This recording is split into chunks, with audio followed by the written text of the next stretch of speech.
Well, Taylor, don't worry. You've had a lucky afternoon anyway. You've managed to have the lions for a little bit and see that skittish leopard, and so not too bad an afternoon anyway, even if you don't find them anymore. But I'm sure with the drone, Connor will get onto it and find them fairly shortly.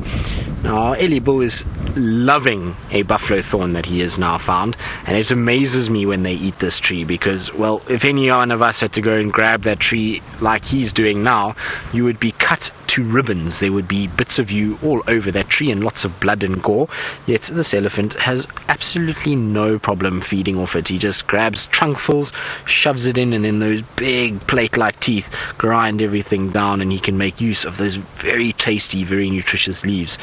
Now, those particular leaves, even us as humans can eat. They're quite tasty. They have a sort of sweet taste to them, and if you cook them, it can be a sort of substitute for spinach. So it's a good leaf to have, and, well, if you're an elephant, I suppose it tastes much better than dry grass, and that's why they'll deal with all of those thorns to be able to feed off it. The nice thing about a buffalo thorn is that the thorns are actually very small in comparison to things like the acacias. So you can't really even see the thorns there, but they're growing at the same point as where the leaves are. There'll be one straight thorn and one hooked thorn. And so for an elephant with a very thick skin like it's got on its trunk, and those big teeth and thick pallets that it has, these thorns really aren't too much of a match and don't actually do too much. You can see though they still chew quite delicately when they first put it in their mouth. It's a slow chew that they have. It's not like the grass where they shove it in and it's quickly and then it's down. When it first goes in, it's a slow bite down, and once they crush all of the thorns, they then are able to swallow those leaves. But it is such a beautiful afternoon, just sitting in this late afternoon light. Even though it's windy, it's just sort of calm and peaceful. And this Ellie is the perfect foil for that. He's kind of just sort of represents the afternoon, really. It's just peaceful and quiet and beautiful all at once.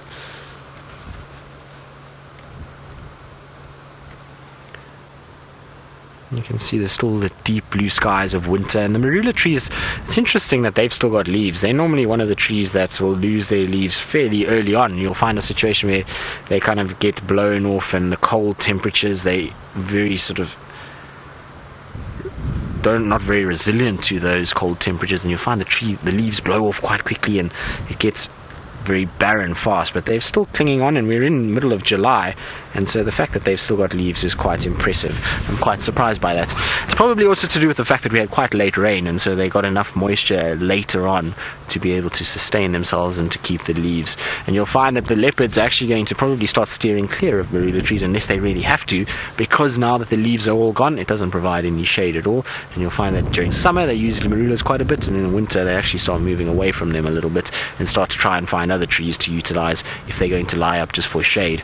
If it's something to do with the kill, well, then a marula tree still fits the bill, because there's often a lot of them around in this area, and they're the perfect shape to hang carcasses and to be able to then lounge in the tree itself. Now I'm going to try see if I can just roll forward slightly.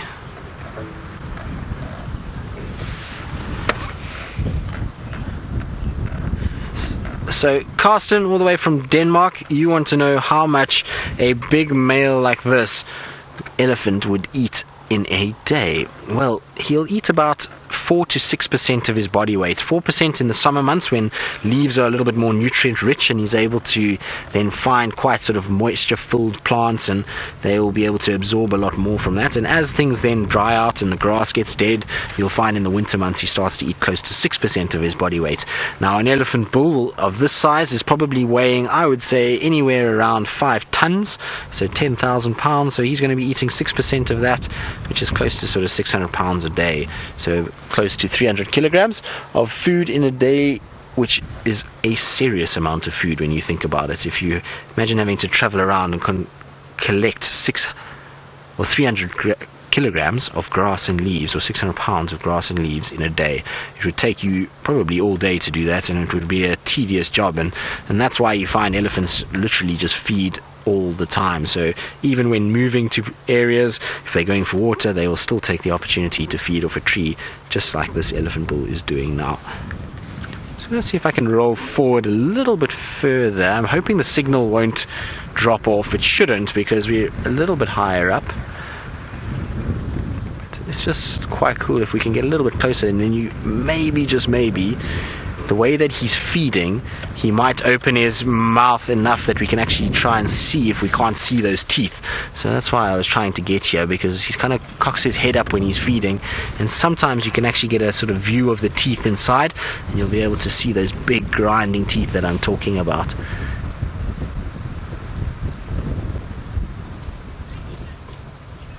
No, not today.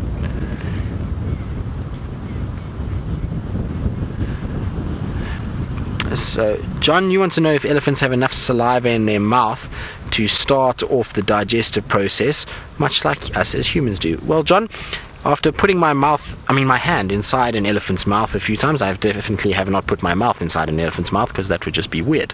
But I've put my hand inside there, and it's pretty much similar feel to what you would feel inside of our mouths. It's lots of saliva inside there, particularly on the tongue. The sort of roof of the mouth is very hard and not too much saliva there, but around the tongue areas it is quite full of saliva, and so yes, I would imagine that is the case. As soon as they put that in, they start to produce saliva that will help with the digestive process and help to lubricate that food as it then travels down into that massive big vat of a stomach, that they're able to then digest this food. It is amazing just how he goes through it. Now this plant will start to produce tannins, so in time it's going to start tasting a little bit more bitter, and then you'll find he'll leave it alone. And that's why plants don't get absolutely wrecked by elephants all the time. You'll find that they go and feed off a plant for a while, but as that plant produces the tannins, so it becomes a lot harder or a lot more bitter, and you'll find then the Ellie will move away, and it means that that plant then doesn't get destroyed completely by a single elephant. He's just not opening his mouth enough for us to be able to see his teeth. I was hoping he was going to be able to sort of open his mouth a little bit wider, that we would be able to see them, because it's not every day that you do.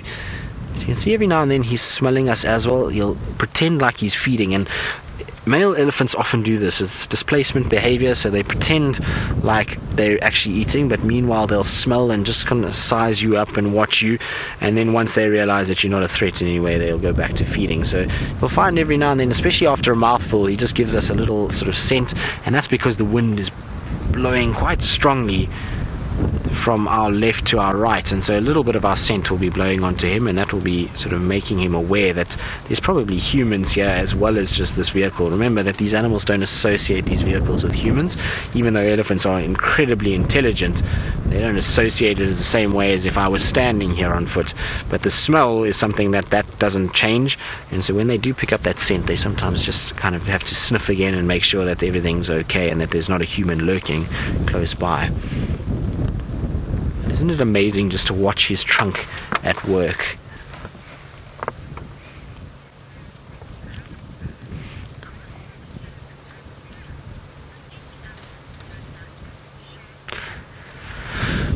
So Michelle from Johannesburg, from my hometown. Hello Michelle, hope you're having a good day, and I wonder if you are still on school holidays, because it is school holidays at the moment, and you want to know why an elephant would have a tail, or any animal for that matter. Well, if you watch that tail, you'll see that it swings around quite a bit, and so it moves a lot, and that means that that tail is an effective fly swatter, so it's going to be able to keep lots of insects away from the rear end, particularly because these animals, and all animals in fact other than humans, don't wipe their backsides, and so there will be a build-up of fecal matter which will attract flies and various other insects. It's also an area with soft skin, and you'll find things like ticks and other parasites try and head towards that area, and so the tail is an effective means of keeping all of that at bay, and it keeps all of it sort of away from that area. Also what it does is it will just close over where their anus is and make sure that there is nothing getting inside there and keeping it a lot cleaner.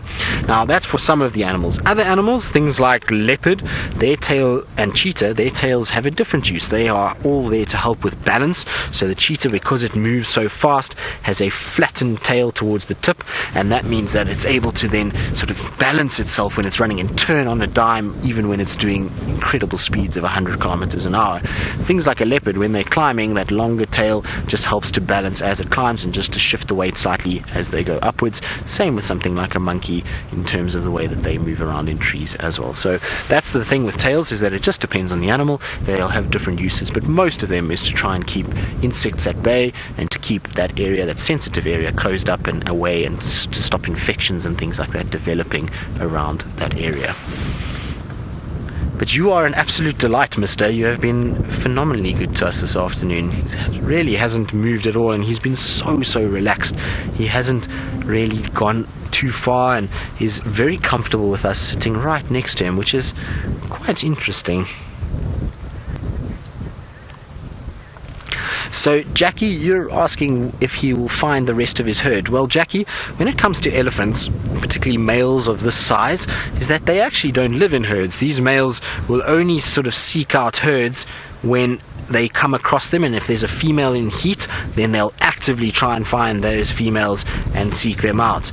Other than that, males of this size have been long kicked out by the females of their original herd, so when they reach sort of 12 to 15 years old, they then get pushed out and they're made to go and sort of walk around on their own, and from there they'll then grow and get big enough to be able to then establish themselves and to be able to compete with other males to mate. So he actually doesn't have a herd of his own. He's only just going to pick up scent of herds and maybe females that potentially have some sort of have come into estrus, and they can then mate with them.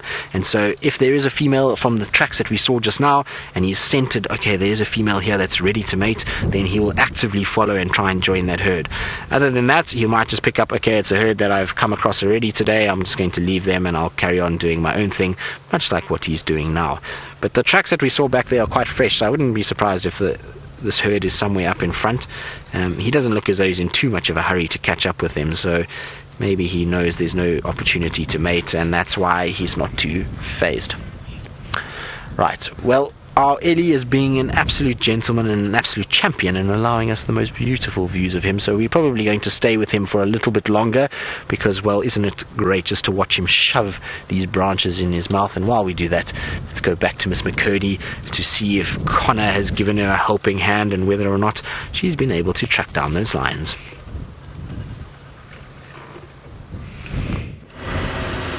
Well, I haven't seen Connor just yet, so I don't know where Connor is, but I'm sure he's in the sky somewhere. Well, he's not in the sky, but the drone is in the sky. We have finally managed to recruit one person that's willing to come and help us look for these lions. It's of course exceptionally difficult when you are going around and round and round and round on the roads all the time by yourself, because you can easily miss them. So I've just come even further east, and I'm just checking Gari Cut Line now, back towards the Buffelshoek boundary. But no luck just yet. Then I'll go, I haven't decided what I'm going to do, if I'm going to go back on Mvubu Road or if I'm going to take that other shortcut that pops back out onto Gallagher. We might do that because they could change their direction and go completely north then too. But maybe they've just stopped to rest in that drainage line out of the wind. Maybe have one last siesta before it really cools down. And I just wish they would come closer to us, because there's many meals waiting for them. A huge waterbuck, beautiful boy that would feed them for 2 days. A whole family of warthogs of varying sizes that they would have to choose from. So there's lots. So hopefully they do keep coming this side and they will pick up on their scent. There's also lots of birds that keep alarming, but it could be from that young leopard, or that, I say young, I don't know, it looked like a female leopard just from how slender she was. So I don't know who it is either that was roaming around. So that could be also what's setting off a lot of the birds and making them alarm. That's definitely a possibility. But it's not particularly cold. Let's see what's happening on the radio. No updates just yet. And I can't go in there with a car. That's the most difficult part about it. is it's so dense. Now I also don't want to go in on foot because it is that thick too, that I could quite easily walk into the kunkumas in the long grass as they're laying there, and I don't think that's going to be a very clever thing to do today. So we will just leave them. And I haven't got the wind on my side either, because it's going to muffle sound, so they could give a little alarm, or not alarm, a warning, like a growl, and I could completely miss it. So I could put myself in a sticky situation, which I don't want to do. So we'll just keep driving.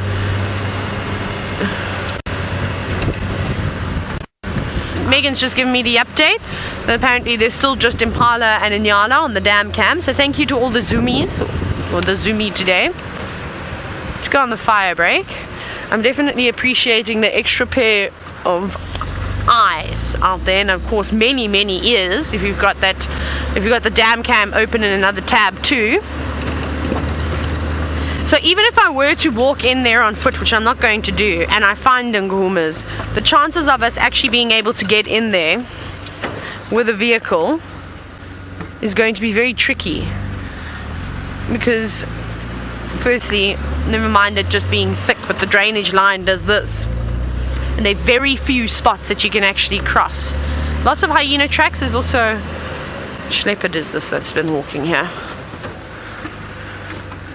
I thought I saw some male leopard tracks just a moment ago. It might be Mvula's, maybe older tracks of him going up and down. But now I wonder if that's not the leopard that has been taking impalas up trees in this area. That brief view that we got of her. She was so thin at one point I even said to Sebastian, are you sure it's a leopard? Because I swore it looked like a cheetah, but I don't think it was a cheetah. I did see rosettes on it, but just the whole attitude, so not her whole attitude, sorry, there's monkeys here as well that were walking on this road. That's what's confusing me. But also just her whole disposition was very much in the end leopard-like. It's just slinking away too. That's why I decided not to follow. I thought, oh, she doesn't want to be spotted by us. Okay, let's keep going. Just scanning down here through the long grass. Apple Pea, that's such a cool name. We were wondering if the female lions will protect their territories with the males. No, not at all. It's actually left up to the boys. They're the ones that mark and defend territories by vocalizations, by urine deposits, and then of course they've got glands in their feet and in their cheeks, which are utilized for scent marking. But no, the females don't. They have home ranges, so they're constantly moving around depending on where the food is, where there's water, and then also they want to try and keep away from other female lions, otherwise you just have altercations the whole time. This road is this fire break is always filled with tracks. I'm trying to actually drive over the old ones now so that when I come and check here tomorrow morning it's nice and clean, but it'll be easy to be able to tell the difference between the old tracks and new tracks with all this wind. It'll blow sand all over these ones, but we'll just do this anyway. Woo! Might as well have a little bit of fun while we try and find the cats.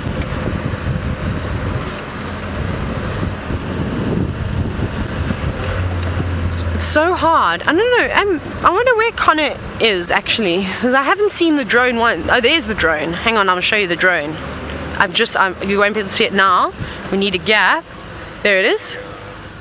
So Connor's searching in the right places. You can just see it moving about. There it goes. I'll do the sound effects for you. Zzz. It's still there, same place. There we go, you just need to focus it. There we go.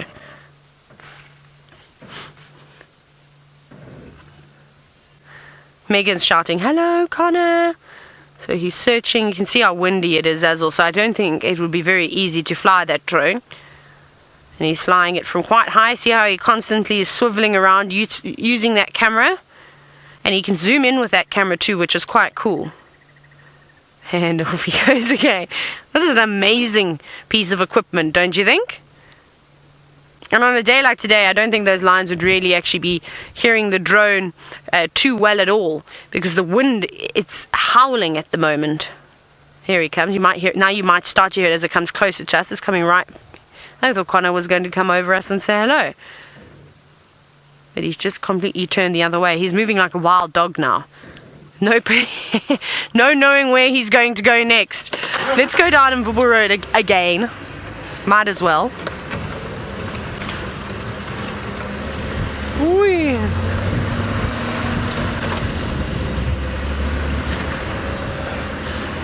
See, I'm so reluctant to move out of this area because we know the Nkuhumas are hungry and they're so keen to catch something. Now they're either going to have a drink first or they're going to go on the hunt. They could do either one of the two, so it's just a matter of time of sort of waiting for them, because either having them drink water or watching them stalk something is very, very exciting. And I don't want to just give up right now because I'll feel completely defeated, and I don't like to be defeated by the animals. Please come out, lions. You can come out. Now, I checked all their old spots that have been that they've been moving around in the last sort of couple of weeks.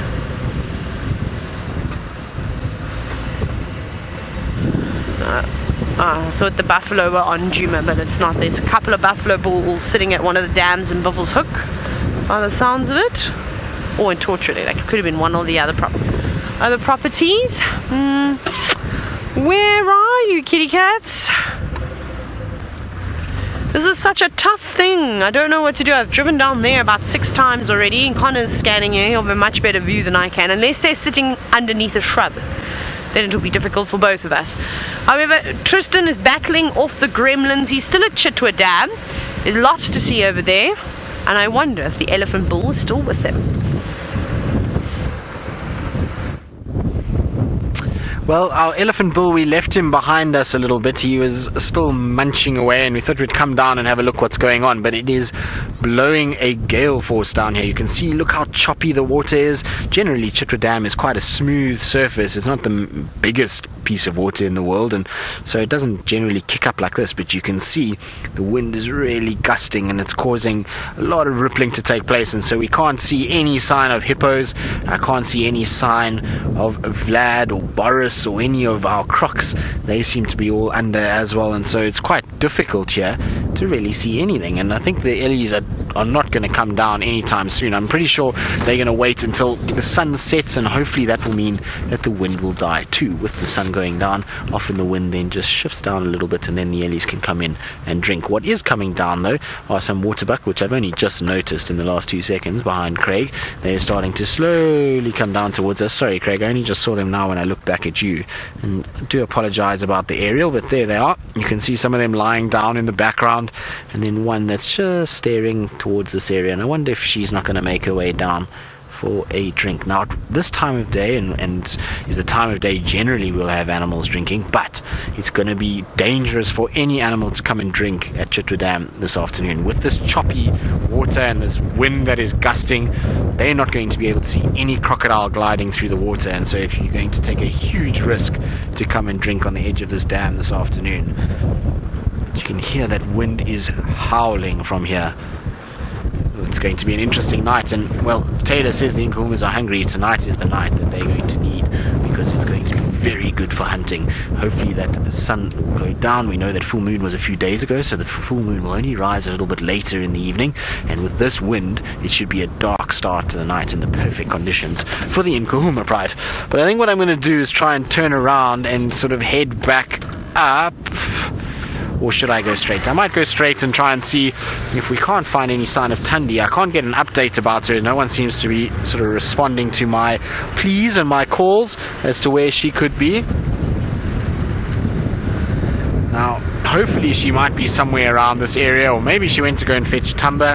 But let's go and check around where Taylor had her with that hiker kill and see if there's any sign there. And while we do, Taylor, I think, is still braving the gusting wind and the thickets of Gallagher shortcuts as she tries to find the Nkuhuma pride. That we are indeed doing, and we're not having any luck. Even Connor has now called it quits. He says unless those cats are moving around, it'll be very difficult for him to see, and also the sun is casting shadows now, which it is hard. It's that sort of awkward light hour, especially if you're looking from the sky. So I don't know what to do really, because like I said before just a moment ago, I don't want to give up, not one single bit, but I'm hoping that they come for a drink. That's what I'm really hoping we're going to do, is just catch them moving.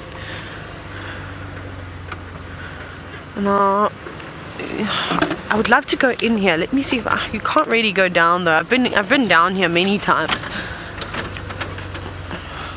but you can't go too far. And I was just saying to Sebastian, oh, that gave me a heart attack. It was a daycare. I don't know why I got a fright from a daycare of all things. Just ran up over here. There it is. Oh, that's gone.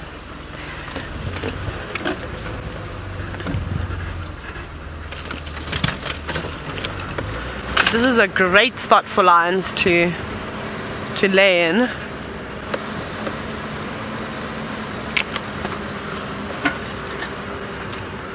Now, we're talking about lions and their drinking habits, and Kenzie has a question, and the question is, how often do lions have to drink?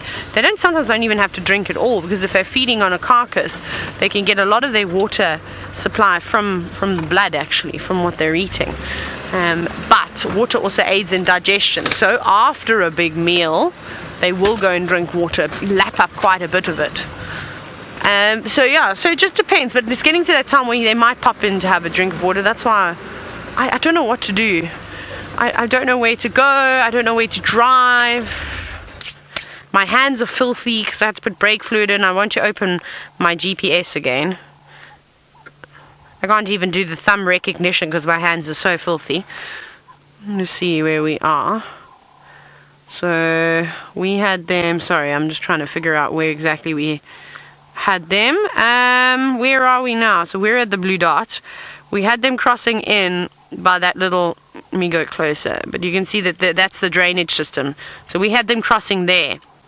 This is why it is quite, I'm going to zoom out again just so you can see where I think they are. They're in this block between that road, and this road. It's a huge block. We're now on the drainage system again.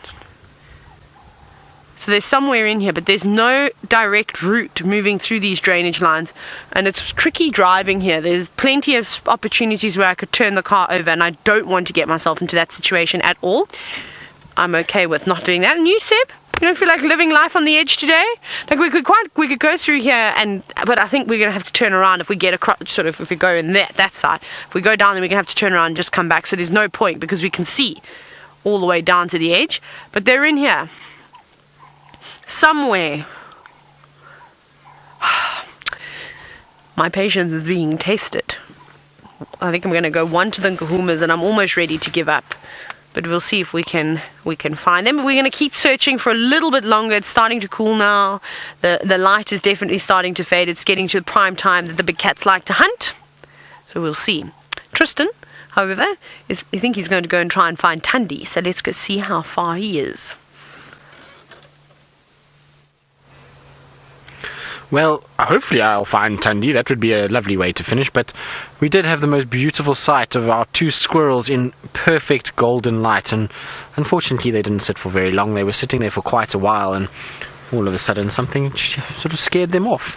I wonder if it was Tundi. No, if it was Tundi they would have made a lot more noise. Oh, that didn't sound good. Now, Wendy, behave yourself. It's been a long time since I've driven Wendy. I don't think I've driven Wendy in probably the last 2 months. So when she starts things like that, then I get a little concerned, but she's all okay.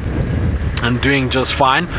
Now, I was saying on leave I got up to all kinds of things, and one of those was to go and do a lot of work with wild dogs. So I spent a lot of time with Grant, who's involved with the Endangered Wildlife Trust, and he runs the program on the Kruger wild dogs and monitors them, and so I was just sitting there now as we were driving along, and after spending the week with him and pretty much trying to find wild dogs every single day, and the way that you find them and to try and dart them to get, and we were trying to do sort of vaccination work against distemper and rabies, and the way you get hold of them is to basically make the sound that a wild dog sounds like, and that is a hoo call. So the whole time I've been driving this afternoon, because of the last few days of trying to call dogs, it's stuck in my mind, and all I can hear is their call, and so I keep kind of whistling to myself, and it's the oddest call in the world. I'll play it for you shortly. I'm just going to try and see if I can't turn it back to the wind when I do, because otherwise, well, all we're going to hear is the sound of wind kind of coming out. But this is going to be one of the most interesting trees. Before I get to our hoo call of our wild dogs, this tree has always fascinated me. But if you have a look here on our right hand side, there's a marula tree here that has the most abnormal growth on it. It's got this massive growth that comes out on the side, and I have no idea what would have caused that. Look at the size of that. You see how big it is? And it's got a hole there, so I've always sort of wondered about it, and I've never really been able to come up with a reason as to why it's happened. It almost looks like there was some sort of damage and then a fungal infection of some sort on the tree that's caused this massive amount of growth. You'll often see with trees, if they've got some sort of disturbance on the bark itself, growth hormone is excreted, much like when we get hurt we swell, and it's the same thing, and it grows and gets a lot more swollen. But I have no idea what would have caused this particular bulb to grow out. It is massive. It's almost as thick as the trunk itself, so very, very interesting. Right, but while we're sitting here, the wind seems to kind of be away, so I'm going to try and see if I can't find this wild dog call that I was talking about. It's basically sounds exactly like it's called. The hoo call is how it's called, so I'm going to try and find one quickly. No, that's not the one. So it's enough to probably drive somebody insane, but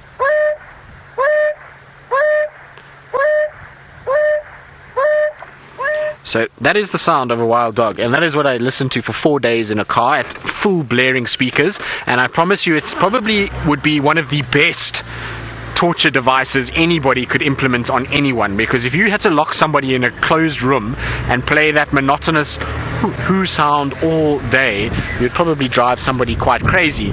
But it's very effective in basically getting the dogs to an area where you can see them and then be able to use the vaccinations and do it. And the vaccination process, while it sounds like it's quite complicated, is not at all. You're darting from a sort of air-powered rifle, and the dart is a dropout dart, so it's pressurized, so you basically shoot it with the vaccination at the dog that hits the dog and just drops out immediately, so you don't have to put that dog under to sleep or anything like that. It's not very invasive at all, and by the time the dog even knows what's hit it, the dart is gone and the pack kind of just sits there, so they don't actually even run away, which is quite interesting.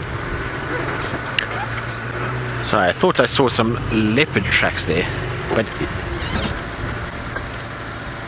now there is a beautiful, beautiful sunset that is bestowing us at the moment. Because of all the wind, dust is being kicked up, and so underneath the sun there, just on the horizon, it is all very, very sort of misty and dusty, and it's glowing a yellow color just underneath the sun. It's very pretty indeed. Now, James, you're wondering what is the toughest animal to dart?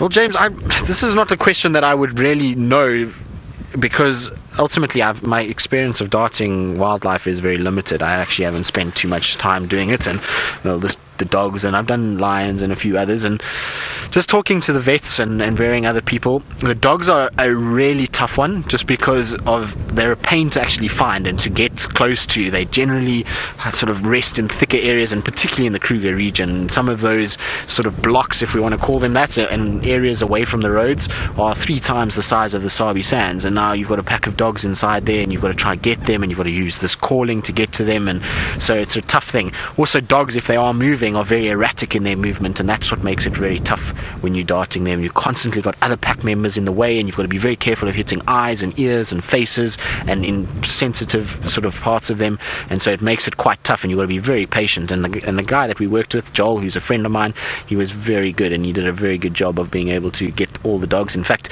he did all of them without missing one, which was quite amazing. So he did a really good job on them, and it's very tough. I was there when we were doing it, and like I say, there's dogs that are crisscrossing all the time. They're in, they're out, they're moving, and it takes a lot of sort of practice to get that right. So I think dogs is probably one of the most challenging, just from what he told me.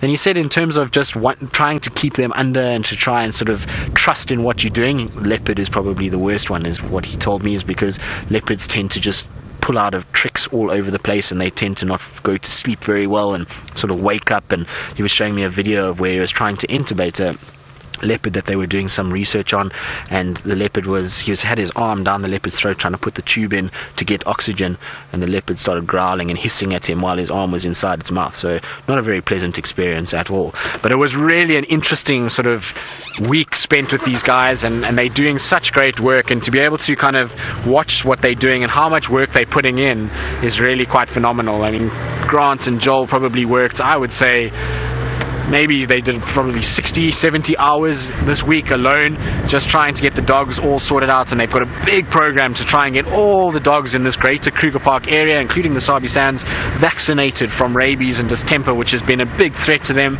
and they've worked really hard to try and do it. So it was a phenomenal week spent with them, and we managed to do quite a few dogs, and we found a lot of dens of dogs in Kruger, so really cool. So Billy Jean, you want to know how we keep track of which dogs have been inoculated or vaccinated? Well, basically each dog has its own pattern, and so Grant has been studying these dogs now since 2000, and I think the first time he started in Kruger was 2009 or 2008, somewhere around there. So he literally knows every single dog by sight, and so he sits there and he just tells the vet, right, that dog we've done, that dog we've done, that dog we've done, that dog we haven't done. You can take a shot on that dog, and then they do it like that. So that's how he does it, and every time they dart one, he tries to get a photo of the one that's been darted so that he knows that, okay, that one's been done, and that's how they do it. It's a really interesting process, and I actually was able to sort of film some of it, and I'll show you kind of how they do it a little bit, if I can just find it quickly, because it's quite a cool thing to watch. I did a slow-mo of the dart so that you can actually see the dart coming out, but I'll put it on the dashboard so that you can see. But basically what we did is we'd have to get into the back of a bucky here. You can see this is the vet with his dart gun, and then there the dogs are, and this particular pack would not come out at all, and so eventually we had to bait them out, and they then come out, and you'll see that they basically load the dart, and it's powered by gas, and you see the dogs all stand around, so it's in a slow-mo, so you'll be able to see the dart coming out, but it takes a bit of time. There you can hear this goes off, and then the dart goes and hits the dog, and you see the dogs get a little fright, but then they stop straight away, and that dart is already dropped out, and that's it. So that's how the vaccination process works, and then once that dog is done, they will know that pattern is sorted, and then they'll start to choose from the others, and that's how it went. And so that was the week of wild dog darting, and that's to do the vaccinations. Then every single pack within the Kruger, because they're trying to work out how they den, every single one while they get vaccinated, we tried to get a dog and put a collar on them. So basically one collar on every single pack to try and work out where the dens are, and then follow how the pattern of movement is around the dens, because it's so misunderstood as to how dogs move around.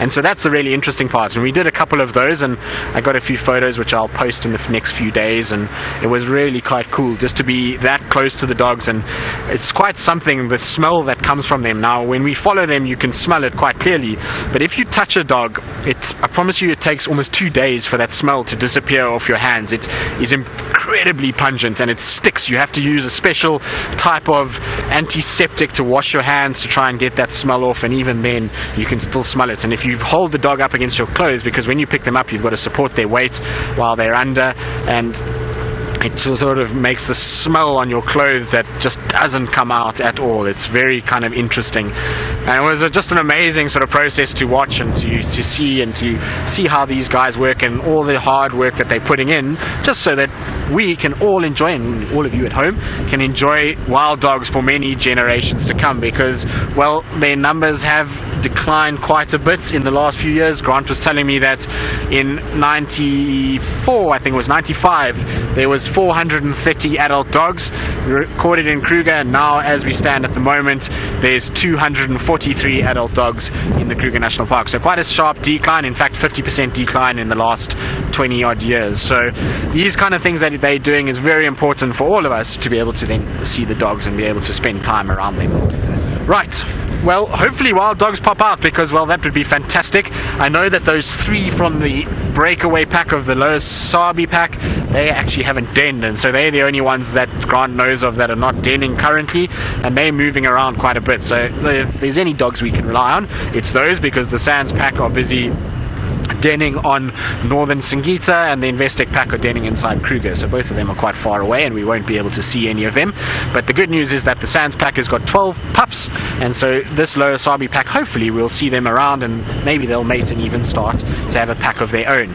So while we kind of go and look around and see if we can't find Tundi and maybe some wild dogs, since we've been talking about them, just throwing it into the cosmic universe, let's go back to Taylor and see whether or not she's given up on her lions, because, well, Taylor, it's now the time that they might move, so maybe you'll get lucky and they'll come out somewhere.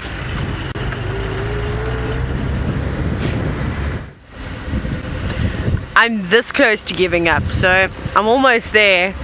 I just can't believe how quickly they move through that vegetation. We really couldn't give up, and you all know that I give it my best shot when it comes to off-roading and trying to keep up with the animals, but not even I was able to maneuver through some of that thick stuff. So the only thing we can do is drive round and round and round. I mean, if Connor isn't even able to help us spot the cats, you can only imagine the spot that they are sitting in. I think that speaks for itself.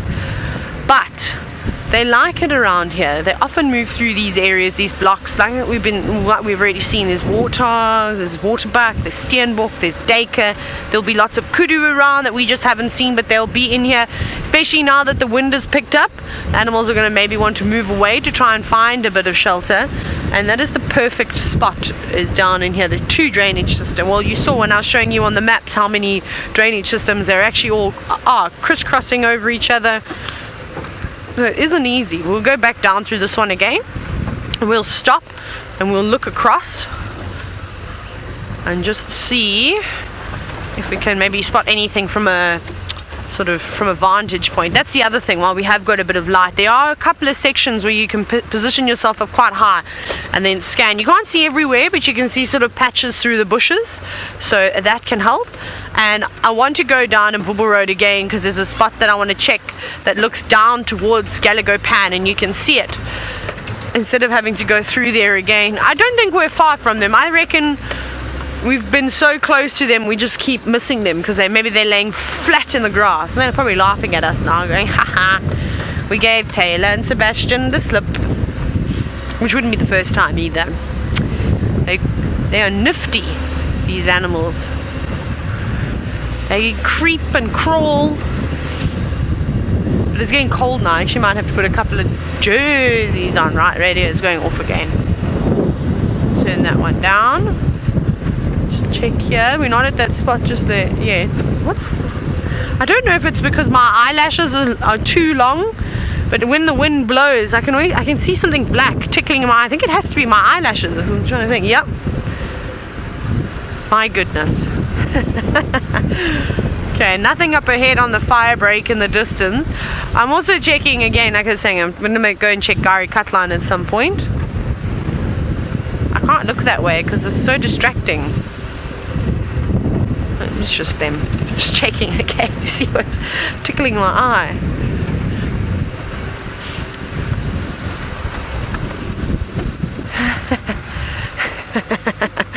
Xavier, you've said, have I checked the back of my car for the lions? Maybe I'm just towing them behind me. I've hooked them on a buffalo thorn and dragging them. No, that's very funny. But no, I have They're not around there, they're not back there. I just wish I had vision like a chameleon, almost 270 degrees, so that I could just keep looking like this the whole time. And I had two eyes, one going there, one checking back there. That would be great. That is what I need, I need chameleon eyes. That would help me find all sorts of animals. But it would be tricky though, because can you imagine I'd be spotting birds on either side, and then Sebastian, which way would you go? Which bird would you choose? If I had chameleon eyes and I said, oh, we've got a crested barbet and a black collared barbet, but they're on either, you'd make it too complicated. I don't think I'll be able to have chameleon eyes. Right, they're always here. We always see the lions in the spot where we have been. Okay, I've got a good feeling about going down Mfubu Road again. AB, you said they're playing hide and seek. Yes, perhaps they've taken over the hide and seek championship award from Mvula, because he was also good at playing. He is very good at playing hide and seek. So is Tingana. So they could be coming out here. And you see there's lots of birds, and now also because it's getting to the end of the day and we know that the birds are going to start singing their last chorus. So I hear them and then I get excited thinking that, oh, maybe something's alarming. And it isn't. It's just the songs from the various birds. Please be in here. Please be walking along the drainage line and come up into one of these open spots. I'm just going to drive very slowly because I also can't exactly remember where that patch is that I was telling you about that looks off into the distance back towards Gallego Pan. It should be coming up now. It's yellow-billed hornbills too. I love this behavior that birds perform. It's very nice. Here they go, using their beaks. I love how they peck at the sand, sort of loosening the soil, and then they squat their bodies down as low as they can. See that? Pushing it down back onto the road from the edge. It's very clever that they do that. And that's when we grade the roads. The blade pushes the sand up on to the ridges. So they're just pulling it down.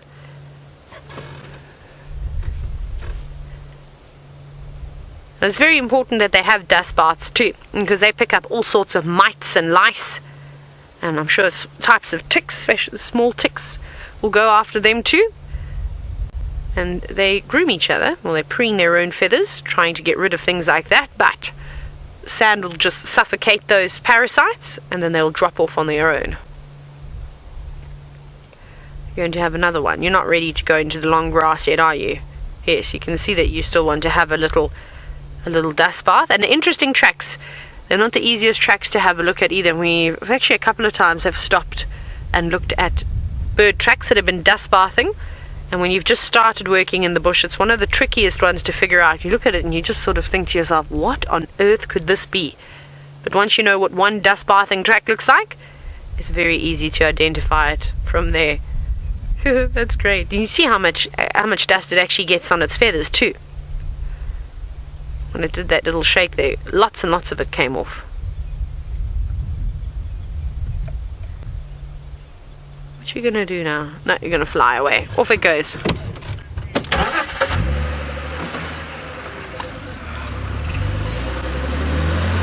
Right, bye hornbills. Thank you for the dust bathing experience. We wouldn't have been able to have seen those tracks very well now in this light because it's got quite dark. So we'll have to save bird dust bathing tracks again for another sunny day, maybe in the morning if we see them doing it. Though I see more birds dust bathing at night than I do during the morning safari. They're normally all still warming themselves up. Hang on, here we're getting to this gap. See if we can see anything at the pan.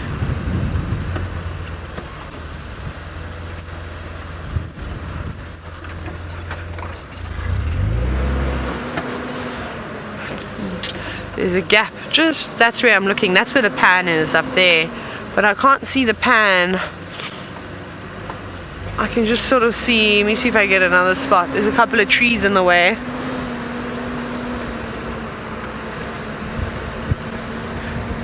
Didn't look like it though.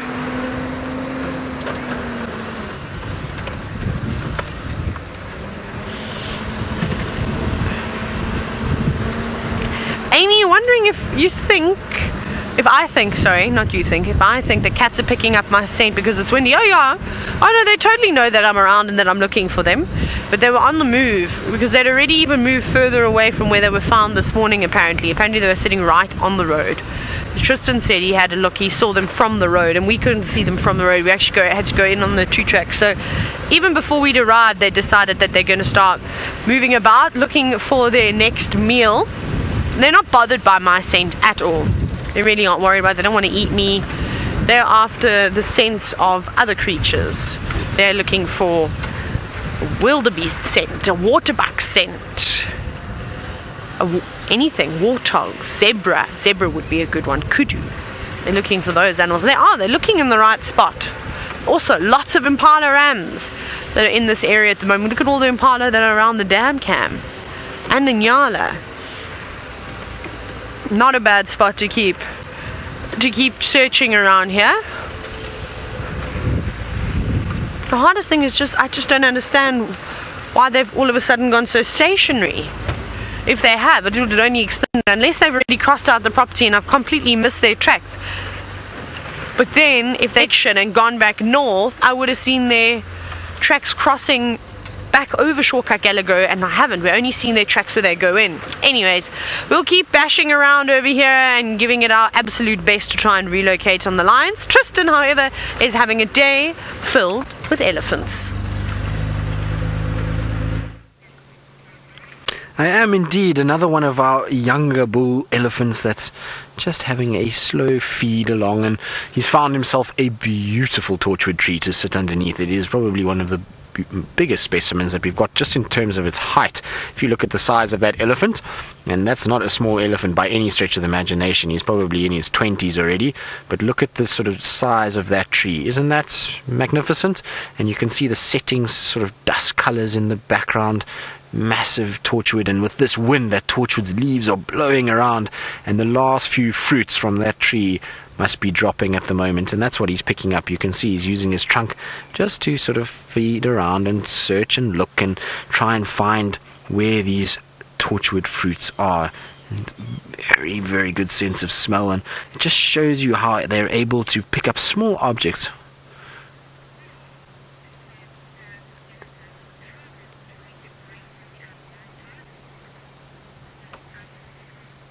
So paws, like is in a animal paw. I'm being told by Megan. Thank you, Megan, because I probably wouldn't have got that. You want to know how far the elephants in the Sabi Sands move to find food, whether that be grazing or vegetation. Well, it depends on the time of year. In the summer months, not too far. You'll find that most of the elephants just move around pretty locally. They can find a lot of food that they need and water, and they don't have to worry too much.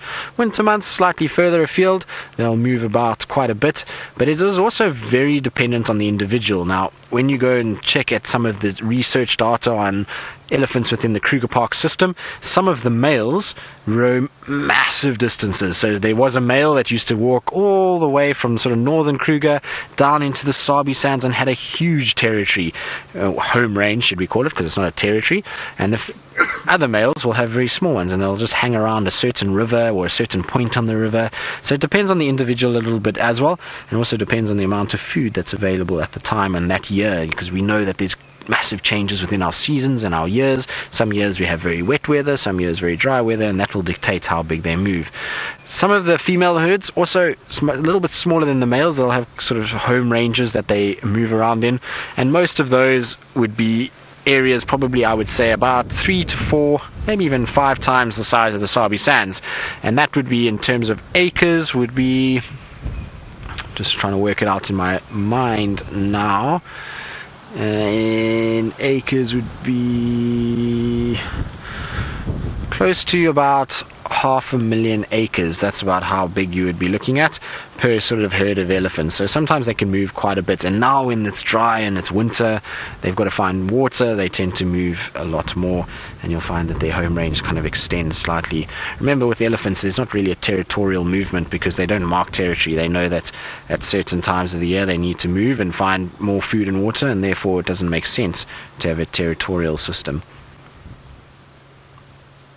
Just amazes me at how good they are at finding these fruits. I want to roll forward a little bit so that Craig is going to be able to show you the trunk moving around on the ground. So that should be better for you there, Craig. And our Ellie's got the most amazing ability, because unlike the Indian elephants or Asian elephants that only have the one finger on the front, our Ellies have two. So watch how deft he is at just picking up this fruit and then putting it in. See how he sniffs along? And then it's like a little vacuum. He sucks up and grabs it with those two little fingers. There we go.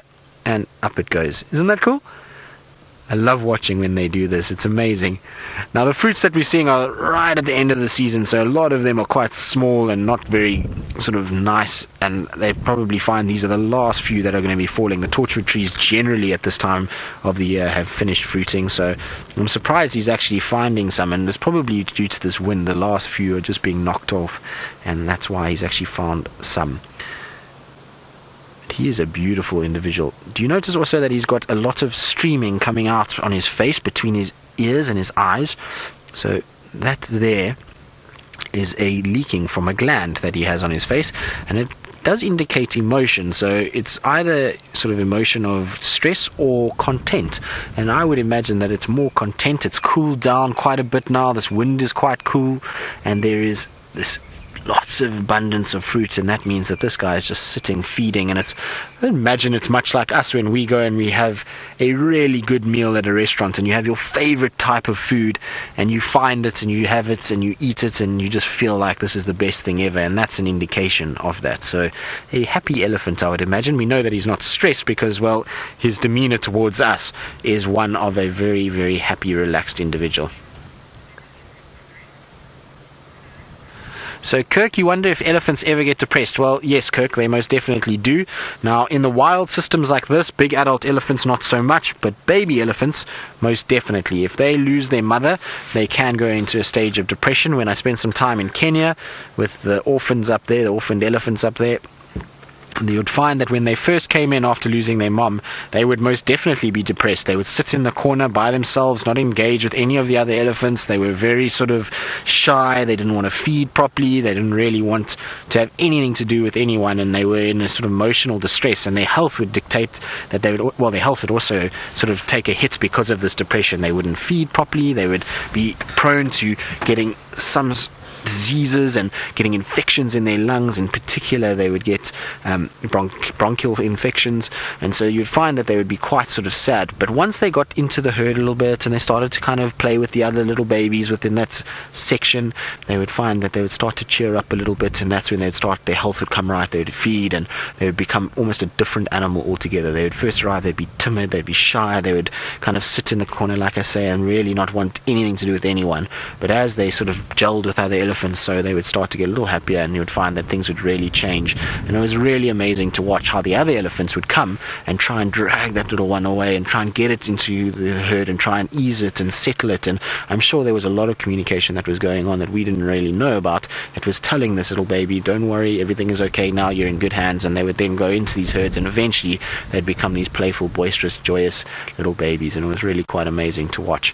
I see we've had some new friends that have joined our Ellie, talking about joining and friends, and there we go, some Nyala that have arrived. So some females with a young male at the back left there. You can see he's just starting to change out of the color of his when he was young. You see the one at the back, that's a young Nyala, and then as they get older as males, they start to go that chocolate brown, and his hair is starting to grow, so he's still a bit of a youngster at this stage. And the one on the right looks quite pregnant, actually. If you see, look, she's got a nice big bulge on her belly. Yeah, little Nyala. Now, I wonder if she's going to drop one soon. You'll find Nyala actually do give birth at random times of the year. I've seen them give birth in the winter months, so it wouldn't be surprising if she did. That's very cool to see. And you can see the size difference. If you ever wanted to know how big a female Nyala is in relation to an elephant, well, there you go. You can see she doesn't even reach his stomach. She would be shorter than his stomach and would be able to kind of walk underneath him without being impeded. Not that the elephant would ever allow that, but, well, that's how it would be.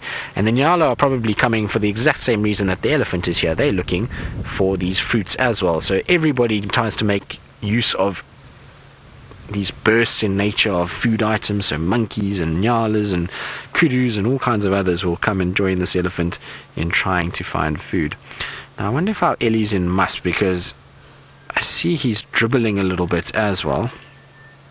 There we go, you see he's dribbling. So definitely starting to come into must as well, and that indicates also why he's leaking from his temporal glands. Now, Megan, sorry, I was so busy concentrating. Oh, poor Nyalas just got chased. I'm sorry, Nyalas, that was bound to happen, especially a bull in must. That was not going to be allowed at all. You can see it's not phased the Nyala too much. They've run all of about 1 meter. But Megs, if you can repeat that for me.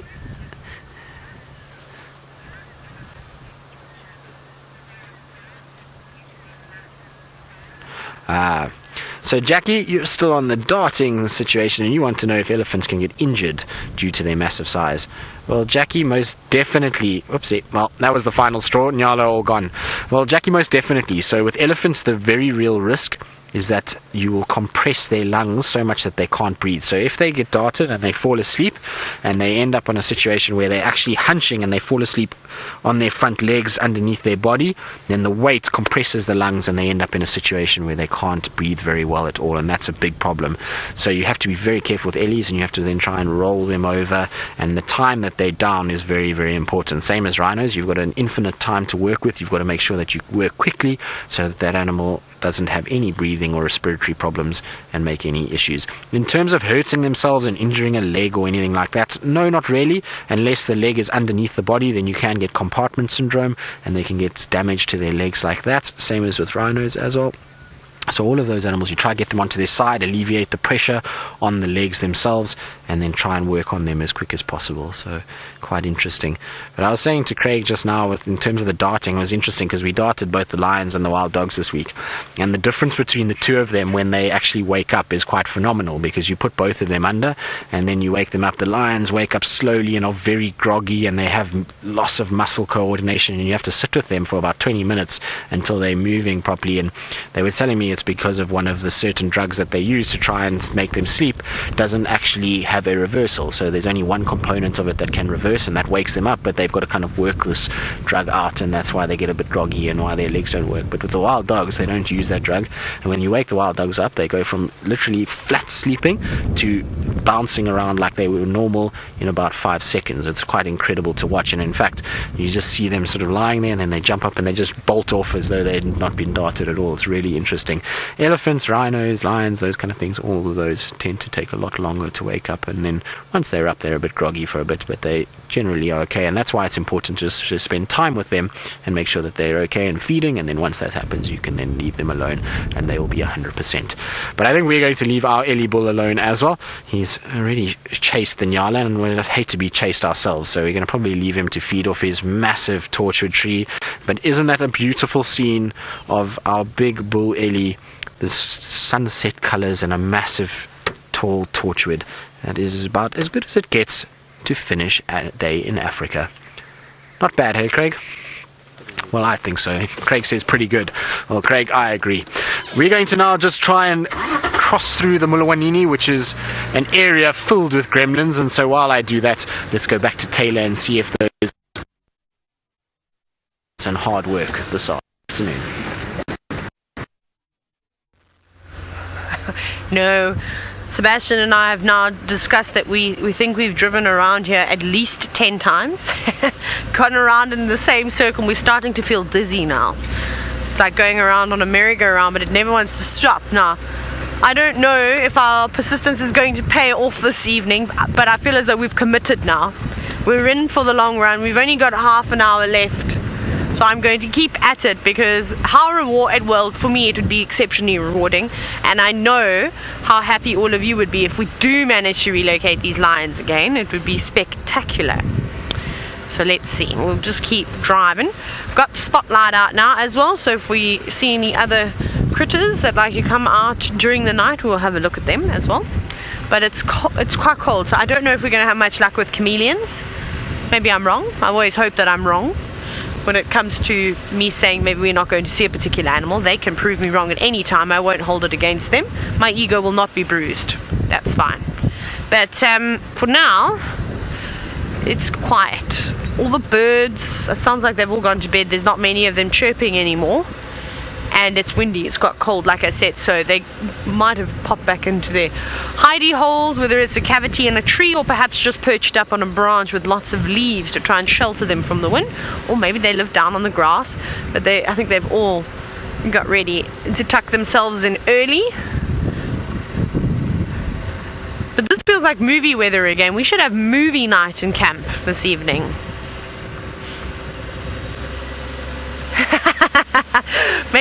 Megan goes, she also wants a movie night.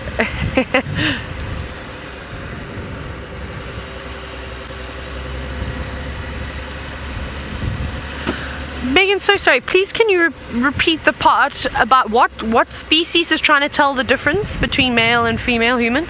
Oh, can animals in general, right. So it's a question from Mr. P, and the question is, can animals tell the difference between male and female humans?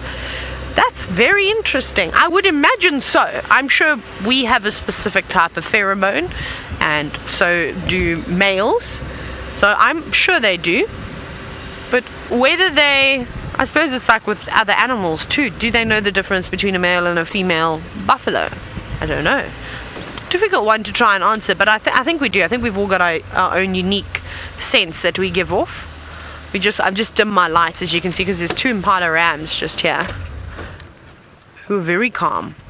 Well, I say that and then they jump off, but they're acting like this because of me, because it's getting dark now. You can see, just able to see them, and it's windy. And they are very nervous. It's a very thick area too, so they can't see their surroundings as well as they'd like to. But beautiful rams though, massive horns. See that? Ears working. Hang on, there's a drongo. I don't know if it's just mimicking or if it's alarming. Let's go around. It's coming from down that side, and that's, well, the area that the lions were heading in. Let's go try again. Excuse me, Impala. Yes, I know you were going to run around. I don't know, it could just be again, like I said, it could just be a drongo having a mimic of lots of other birds. But it sounded like it was making a lot more noise than what they normally do, so back down the dip again.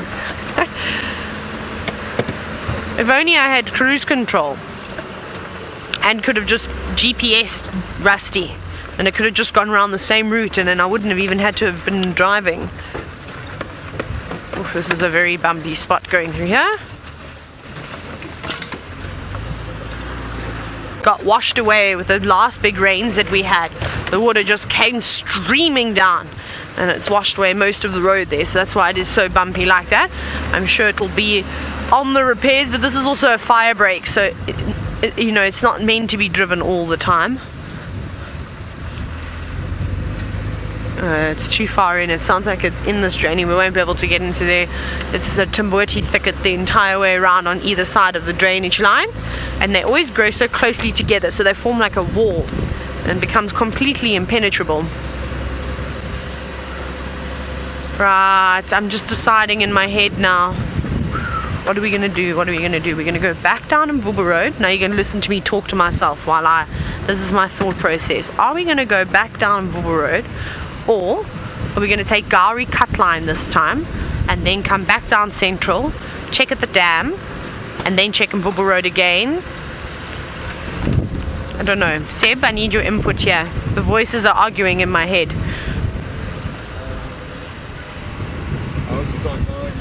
Hey, we've gotten to the point where we're just not frustrated. I'm just disheartened. I'm just like, why? Why are you hiding yourselves from us? We're trying so hard, lions. It is like they've flown away. Seb says they've grown wings and they've flown away. Perhaps they've got hold of an energy drink of some sort. Wonder where they would have got that from. Alright, let's keep driving. I think let's go keep going along the fire break. Let's do Gowrie Cut Line and then Central, quickly check the dam, and then we'll go from there and we'll see. The other thing I was saying to Sebastian that could happen, but it's also unlikely, is that maybe they changed direction completely and they went south. Then I need to go back and check for your tele access. which they could have done. Quite sneaky. They could have even walked right past the front of the camp, past the tent. But I didn't see any tracks around the pan. I even went around Gallagher Pan like this. Sort of how James used to go around the circle at just before he got to Cheetah Plains. I did one of those. And nothing. No, Taylor, concentrate. You just told everyone you're going to go down Gary Cut Line. You try to go down in Vubu Road. I hope that was the right decision now. And it wasn't my gut taking over and saying, right, off you go down there. Let's just check here. One more time. So Tristan was telling me, because he's obviously been exploring all over Kruger, is that he hasn't seen any big herds of buffalo. Which is interesting. He was maybe he's told you about all the elephants that he saw near the Sabi River, but no big herds of buffalo. So I don't know where they are. I wonder if they maybe aren't around. No, because he was near Satara too. Oh, I don't even know what that was, but it was on my leg.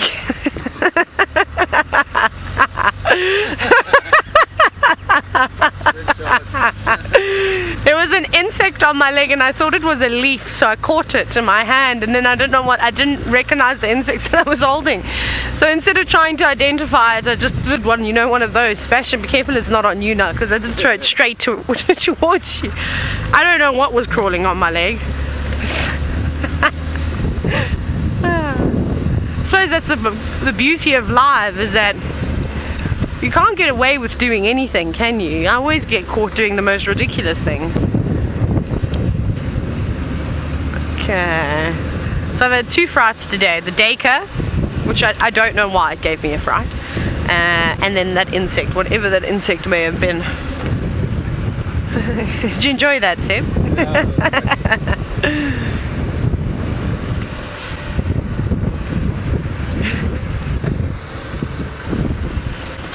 Now I've got all sorts of things crawling on me, but it's not, it's just my imagination. Now, unless you're wondering if the temperature will affect the populations of insects, most certainly. That's why we're not seeing so many of them now.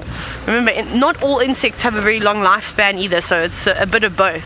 But yes, on the cooler days they'll be sort of less active, and then on the warmer days you'll see them back again. So that's why you can go some days where we don't see any flies on those very chilly mornings, and then by the afternoon when it turns to 30 degrees like what happened today, then yes, and then they're all around and they're biting you again. So that most certainly has something to do with it. Okay, we're almost about to pop back onto Gary Cut Line, and still no luck. And the fire break is beautiful and sandy. We would have seen if anything had crossed through here, but nothing has.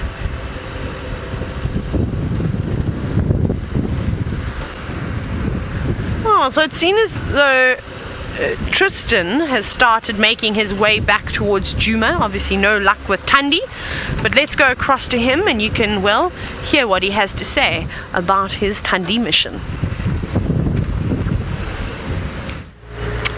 Well, yes, no sign of Tundi at all, so I think she's unfortunately finished that carcass and moved on, which is part and parcel of what goes on out here. And it's, I suppose, a duiker is not a very large carcass. What is quite interesting is I wonder if she maybe just has now decided that Tumba is going to be not involved in her carcasses anymore. I wonder if she's decided it's time to start pushing him out, because, well, there's no tracks for Tumba anywhere in that area, and we know that we keep seeing him on his own this side, so I wonder if he's not just on his own at the moment. Maybe she's decided to come back and fetch him, and then the carcass was stolen, or she dropped it and then has gone on a territorial mission, but no sign that I could find of her at all. So I'm now back on Djuma, and I'm going to go and check around and try and see if I can't find any sign of, well, any of our leopards really. So I'm just doing the southern boundary along, just scanning for any signs of them to try and see if they haven't come from Little Gowrie or maybe Hoffman's. You never know. It's one of those situations, and it could be anywhere around here. So I'm going to probably head towards Shabamu and then turn up towards Treehouse and check around Treehouse Dam, just in case those impalas earlier were onto something a lot more sinister than just the tracks of lions from yesterday. Now, interestingly enough, it sounds like the male lion that was causing all of the noise last night has made his way to join one of the other Birmingham males, by the sounds of it, on a zebra kill. Somewhere, I couldn't hear exactly where. It was either Safari Access, which is on Hoffman's, or it was Safari Driveway, which is on Arethusa. So somewhere around there. They're right next to one another, and it's not far at all, but they sound like there's two males on a zebra carcass, and the one male's tracks, I'm pretty sure, the one that came from the dam all the way down and heads into this area. So that doesn't surprise me in the least. Hopefully we will have them back with us tomorrow. A zebra won't go that far between two males. Depends on also the size of the zebra, if it's a little zebra or a big one. We know with the last time the Nkumas had a zebra here, even though it is a lot more lions, they made very short work of that. In fact, one day and it was all gone. So two big males will definitely make a big dent in that tonight. And if it's a small zebra, well, I would imagine they would be finished and start heading back this direction. I wonder what else the night has in store for us. It's such a beautiful evening. It seems like the wind is just starting to fade a little bit. It's not nearly as strong as it was a little bit earlier. It could also be because I'm in quite a dense thicket. You can see on both sides of me there's quite a bit of foliage, and that breaks the wind slightly. So it could just be because of that. Oh, sorry, little duiker. There was a duiker that was in the grass there that I shone my light at and bounded away.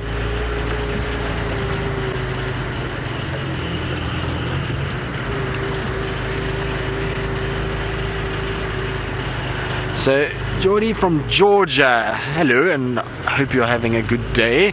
You want to know what is the most breathtaking colour that I have seen in the bush, but that is not a sunset or a sunrise? That's a tough one, because there's a lot of spectacular coloration, particularly with our birds. Our birds have got amazing colours. We've got the bright sort of emeralds of the cuckoos, which is fantastic, and the Narina trogons. Now, for those of you who don't know what an Narina trogon is, it's a rare bird in this area. It does actually occur in the Sabi Sands, and I have seen them in the Sabi Sands, but they are very rare, and it's one of those sort of birds that a lot of people tries to find. But it is emerald green, and has a little shine and this bright red tress and a big yellow beak. And I'll try and show you a photo of that now. So that sort of red and green combo is a beautiful color, and probably one of the most striking colors we get out here. The turquoise wings of a woodland kingfisher have got to be one, but I think just in terms of all out colorful and amazing and just sheer sort of shininess and metallic bright colors would have to be the rainbow shield bugs. Those for me are just spectacular. They've got this sort of metallic sheen to them and varying bright sort of greens and blues and all kinds of other colors that come off them. So that's probably the most beautiful colors that I've seen on a animal out here in the bush. There are also flowers that have very, very beautiful colors, but that's the most striking. Another beautiful bird is Ellie, according to Megan, from Taylor. Yes, well, Taylor, you're very right, although I don't think calling Ellie a bird is going to get me many brownie points. I don't want to be on the couch already on day one of being back from leave. It was quite pleasant having a bed, so I would be quite happy to stay on the bed tonight and not call Ellie a bird. But yes, well, she is, I suppose, a very brightly coloured bird. Just given that she's from South America, it's about as exotic as it gets. But I was talking about it on Narina trogon, so I'm going to try and quickly find a photo while I'm driving and trying to spotlight. This is going to be interesting, and hopefully we don't crash. Craig, just watch out for me, because if I crash, well, I'm going to blame you, because I can't blame myself. Here we go. Right, just got to try and avoid all the trees in front here. So this is a lesson on how not to drive. Shouldn't really drive with spotlights and cell phones out, but, well, for the sake of trying to find a Narina trogon, I shall do so. Narina trogon. Now, there we go. Okay, so that is the Narina trogon, the bright and beautiful. I'm going to stop because I don't want to bounce around, but you can see what I was talking about. Look at these yellow beak, this emerald green, bright scarlet red, and then that almost translucent sort of blue underneath the beak. It is a spectacular bird to see in the wild, and one that very few people have seen, and luckily I have seen one or two of them, which is fantastic, and they are very, very pretty. The reason why we don't see too many of them here is because it's not the right habitat. You need more forested areas. So down in the sort of Neisner area along the garden route, there's quite a few of them down there. There's also some in KZN in those forested areas around there as well. And then here, when we get our escarpment forest in sort of up on the Drakensberg, there too. So they are spread around in this area, and we do see them from time to time, but generally closer to more sort of wet water points and thicker bush areas than what we have here. It's not to say that we won't see one. As we know, birds have wings and fly, and they can appear in the most random of places, and so you never know. Now, while I was on leave, I was also trying to chase, not only by sort of going after dogs and lions and varying other things, but I was trying to find an Egyptian vulture that keeps getting seen inside the Kruger National Park.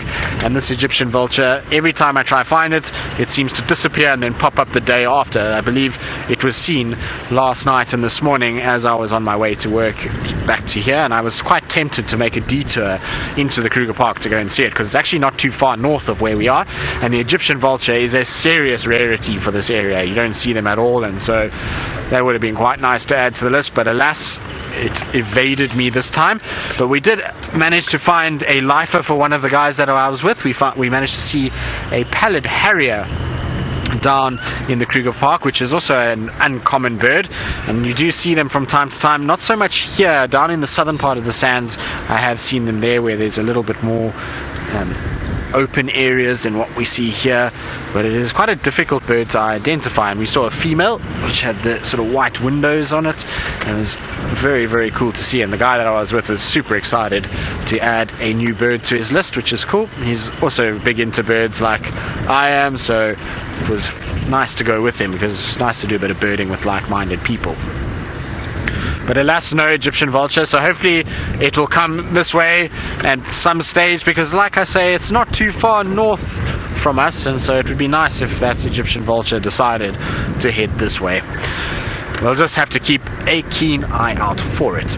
Now I'm heading towards Chitwa Dam in the hope that maybe, just maybe, there might be something lurking there, and while I do that, I believe Taylor's got her spotlight out and is hoping maybe, just maybe, there's a lion lurking somewhere where she is.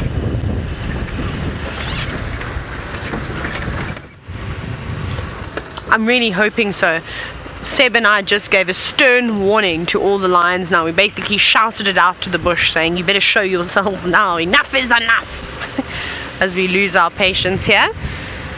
But still nothing just yet. I'm going to turn around actually in a moment, and I want to go back towards the pan. Let me just find a spot to turn around. But keep an eye out. No, I can't turn here. Keep an eye out on the dam cam tonight, because they might go that side. I'm going to poke my nose in this way very quickly. I had something witty and that I wanted to say, but now I've forgotten. Oh goodness, oh well. Maybe it'll come back to me. I have to do it 17,000 point turn very quickly. No, I like not 17,000 one. Pretty easy one. I need to train my left arm a little bit better. It doesn't work as well as my right arm. Maybe I'm gonna have to practice doing this, doing all sorts of other things, because I can't just rely on my right hand all the time. That's just ridiculous. Oh, no, it's bothering me what I wanted to tell you all, but now oh well, maybe I'll remember tomorrow morning. Okay, I'm going to pick up the pace just a little bit, because I want to go back towards the pan, and we're still a little bit further off from the Gallagher pan. Yes, Daniel, you are so right, all the way from Scotland. Maybe if they do roar like you said, you'd be able to hear them too. No, I don't think so, but wouldn't that be nice? Well, you could if you just turn the volume up. You hear them quite nicely. Yes, that would help us though. But the lionesses might not roar on their own.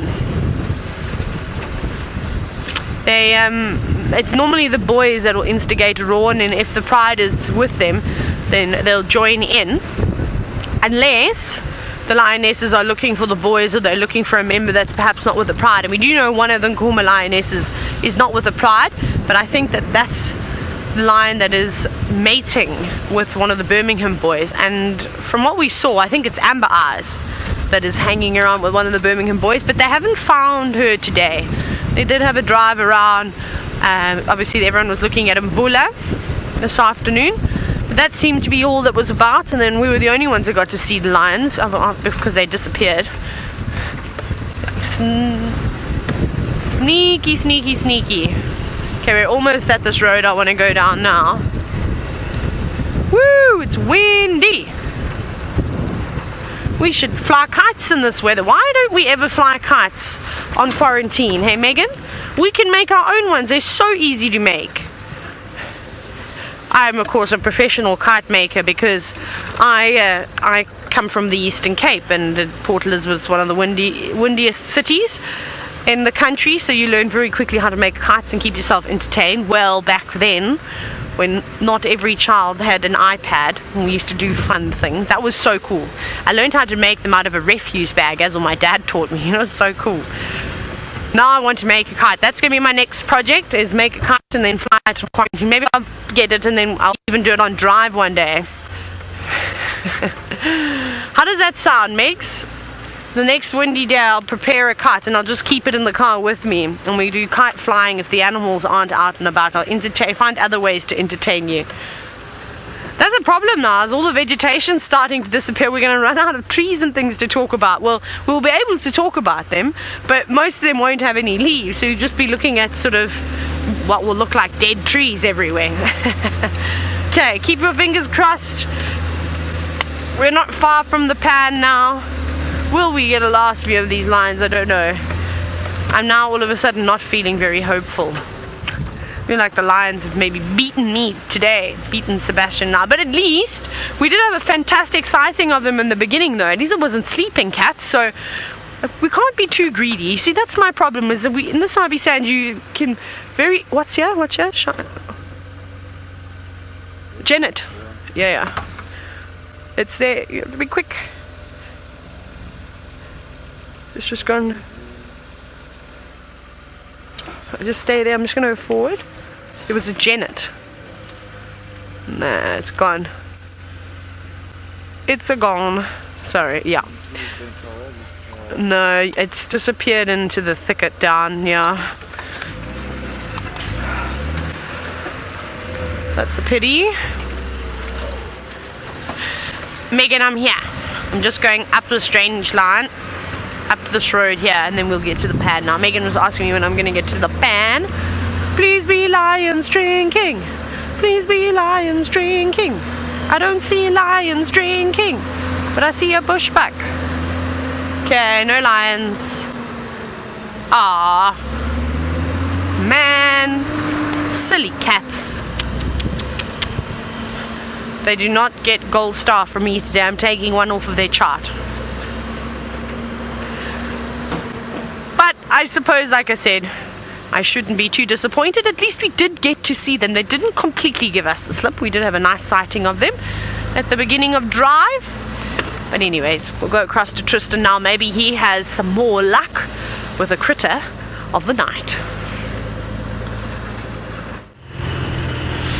Unfortunately not, Taylor. I am having about as much luck as you are having currently, which is not very much, although you have seen lion, leopard and genet this afternoon, which is a lot more predators than I've seen, that's for sure. And well, at least you did get them in the beginning of drive too. The lions seemed like you had at least quite a nice sighting to start with. Even though it was hot, they were at least moving around. It's not often that we get them moving so much when it's warm like that.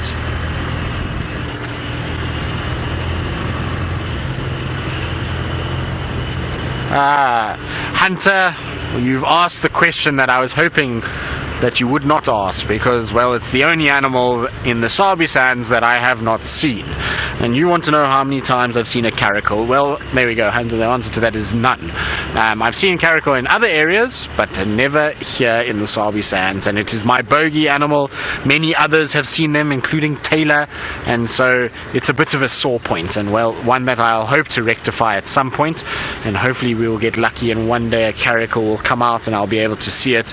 Because I really would love to see one here in the Sabi Sands. And it would complete the full house of sort of larger mammals. Because obviously there's things like rodents and bats, which I haven't included in this, but we're talking about larger mammals, and that would be a full house for me if I had to see one of those, because I've seen pretty much all the others, including even polecat, which is a pretty interesting one.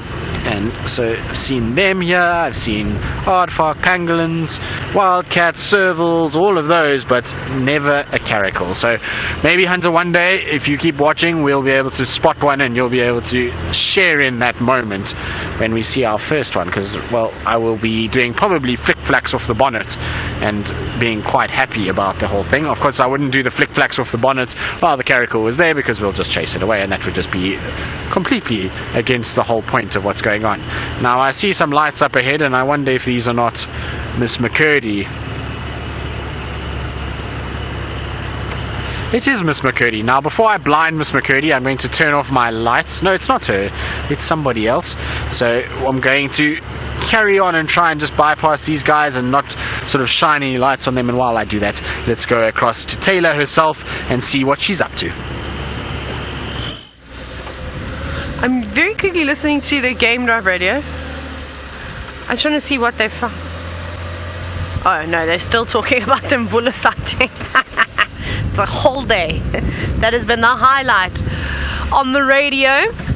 Now, Tristan, I'm very sorry that you haven't seen a caracal before. It is not a nice thing because they're such beautiful cats. Really, really nice. So the day that you see one, I think if anybody is definitely really going to appreciate it. But he's been lucky. He's seen pangolin before. I haven't seen a pangolin. Seen many caracal though. And well, speaking of Tristan, here he is, lit up like a Christmas tree. That light that you can see just there, that's not the moon. That is Tristan, waiting in the darkness, trying to, of course, hide away from, well, Sebastian and I suppose. We can see you. Anyways, we were very lucky. We got to see some cats in the beginning. You had lovely sightings with Tristan of all sorts of wonderful things. Join us tomorrow for the sunrise safari.